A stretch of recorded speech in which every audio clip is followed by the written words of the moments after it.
ద్వైపాక్షికంగా చర్చించుకోండి అని ట్రంప్ గారు సూటుగా చెప్పేస్తున్నారు. తన విదేశాంగ మంత్రి మార్కో రూబియో రంగంలో ఉన్నారు.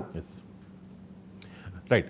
ఈ ఆపరేషన్ సింధూర్లో భారత్ పాకిస్తాన్లో ఉన్న ఉగ్రవాద స్థావరాలను మాత్రమే టార్గెట్ చేసింది, ఉగ్రవాదులను మాత్రమే టార్గెట్ చేసింది. కానీ ఆ తర్వాత పాకిస్తాన్ రిటాలియేషన్ ఏ రకంగా ఉంది అంటే పౌరుల మీద, నగరాల మీద టార్గెట్ చేసింది, ఎయిర్ డిఫెన్స్ సిస్టమ్ని టార్గెట్ చేసింది. సో పాకిస్తాన్ యాక్షన్కి రియాక్షన్ భారత్ నుంచి ఉంది, కానీ ఎప్పుడూ కూడా హద్దు దాటకుండా చాలా వ్యూహాత్మకంగా భారత్ వెళ్తున్నట్టు కనిపిస్తోంది. సో ఈ యుద్ధ వ్యూహం చాలా విస్తృతంగా ఉన్నట్టు కనిపిస్తోంది. ఏమంటారు భారత యుద్ధ వ్యూహం గురించి? భారత యుద్ధ వ్యూహం చాలా లోతుగా ప్రొఫౌండ్ స్ట్రాటజీతో ముందుకెళ్తుంది. అంటే చాలా నిశ్చితంగా గమనిస్తే అర్థమవుతుంది. ఏదో మనం మీడియాలో ఇవి వచ్చినట్టు ఇది అది వాళ్ళు అటాక్ చేస్తే మనం అటాక్ చేసింది కాదండి. భారతదేశం ఎదురుదాడి వాళ్ళు చేసేది రక్షించుకుంది, డిఫెండ్ చేసుకుంటుంది. అదేవిధంగా అఫెన్సివ్ మోడ్లో కూడా ఉంది, అటాకింగ్ మోడ్లో ఇండియా ఉంది. పాకిస్తాన్ గగనతలాన్ని దాటి మొత్తం 7,96,000 చదరపు కిలోమీటర్లు పాకిస్తాన్ మీద ప్రతి ప్రాంతంలో భారతదేశం అటాక్ చేసింది. ప్రధాన నగరాలను అటాక్ చేస్తుంది, నేవీ త్రివిధ దళాలు అటాక్ చేస్తున్నాయి.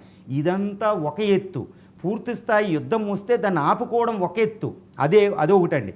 రెండోది ఒకటి చేస్తుంది, సింధు జలాలని భారత ప్రాజెక్టుల నుంచి ఎళ్ళనివ్వడం లేదు, అక్కడ నీటి కొరతను సృష్టిస్తుంది. రెండో రకం ఒకటి ఉంది, వాటర్ బాంబ్ అని. డ్యామ్లోనే నీటిని వదిలేసి పాకిస్తాన్లో ఫ్లడ్స్ వస్తున్నాయండి. గమనించండి మీరు, ఒకటి ఫ్లడ్స్ వస్తున్నాయి, రెండు కరువు వస్తున్నాయి. చెప్పడం అన్నమాట పాకిస్తాన్ ప్రజలకు చెప్తుంది, పాకిస్తాన్ మీరు భవిష్యత్తులో మీ జీవితాలు ఎలా ఉంటాయని పాకిస్తాన్ ఆర్మీ మీద, పాకిస్తాన్ ప్రభుత్వం మీద తిరగబడేటట్టు చేస్తుందండి. అది సామదాన భేద దండోపాయాల భేదం అనమాట. ప్రజలే తిరగబడితే ఇంకెక్కడ ఉంది? అదొక వాటర్ బాంబు వ్యూహం, సింధు నది జలాలని.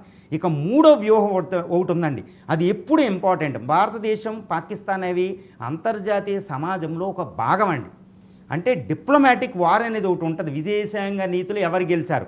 ఇప్పుడు విదేశాంగ విధానానికి సంబంధించి భారతదేశానికి పూర్తి సపోర్ట్ ఉంది. ఎక్సెప్ట్ అజర్బైజాను, టర్కీ అనేది పరోక్షంగా సంబంధించి వదిలేస్తే చైనా కూడా, ఏ దేశం కూడా పాకిస్తాన్కి మేము సపోర్ట్ చేస్తామని రాలేదు. ఎందుకంటే భారతదేశం విదేశాంగ నీతి ఎలా ఉందంటే వాళ్ళు మా మీద అటాక్ చేస్తున్నారు, మా సార్వభౌమత్వాన్ని వాళ్ళు త్యజిస్తున్నారు, మా అమాయక ప్రజలను చంపుతున్నారు, చూడండి వాళ్ళని.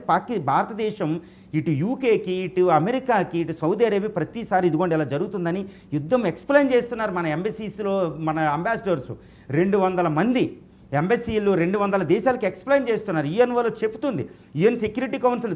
ఈ విధంగా డిప్లొమాటిక్ వారు భారత పక్షం ఉంది, సింధు నది భారత పక్షం ఉంది, వాటర్ వారు. రెండు పాకిస్తాన్లో, నాలుగోది పాకిస్తాన్లో డివిజన్ క్రియేట్ చేస్తుంది. ఎక్కడికక్కడ విభేదాలు, అక్కడ బిఎల్ఓ ఫోర్స్ అని, నిన్న మిసైల్స్ ఇవ్వండి మేము పేల్చేస్తామంటున్నారు వాళ్ళు. అక్కడ క్వెట్టాని సిటీని ఆక్యుపై చేస్తున్నారు బిఎల్ఓ. అక్కడ ఫక్తినిక్వాలు నిన్న 10 మెంబర్స్ పాకిస్తాన్ ఆర్మీని చంపేశారు. పాకిస్తాన్లో డివిజన్స్ వస్తున్నాయి, ప్రజలు తిరగబడేటట్టు చేస్తుంది. సామధాన భేద దండోపాయాలు, డిప్లొమాటిక్ వార్ బాగుంది, ఒక రకంగా అటాక్ చేస్తుంది, డిఫెండ్ చేస్తుంది. అంటే మల్టీ ప్రాంజ్డ్ అప్రోచ్లో భారతదేశ వ్యూహం ఉంది. ఇక్కడ గమనించాలి మనం. సో అద్భుతమైన మానవత్వంతో మా యుద్ధం జరుగుతుంది, బ్రూట్ ఫోర్స్ కాదు పాకిస్తాన్ లాగా టెర్రరిస్టు లాగా అని చెప్తుంది. టెర్రరిస్టులు ఆర్మీని కలిసి చూపిస్తుంది. సో ఈ విధంగా భారతదేశ వ్యూహం అనేది ఒక అద్భుత వ్యూహం. ఈ వ్యూహాన్ని త్వజించి గెలవడం అనేది ప్రపంచంలో ఏ దేశానికి సాధ్యం కాదు, ఇక పాకిస్తాన్కి ఎక్కడ సాధ్యమవుద్దండి? రైట్. అలాగే ఇప్పుడు ఈ డ్రోన్లు, పాకిస్తాన్ ఉపయోగిస్తున్న డ్రోన్లను సప్లై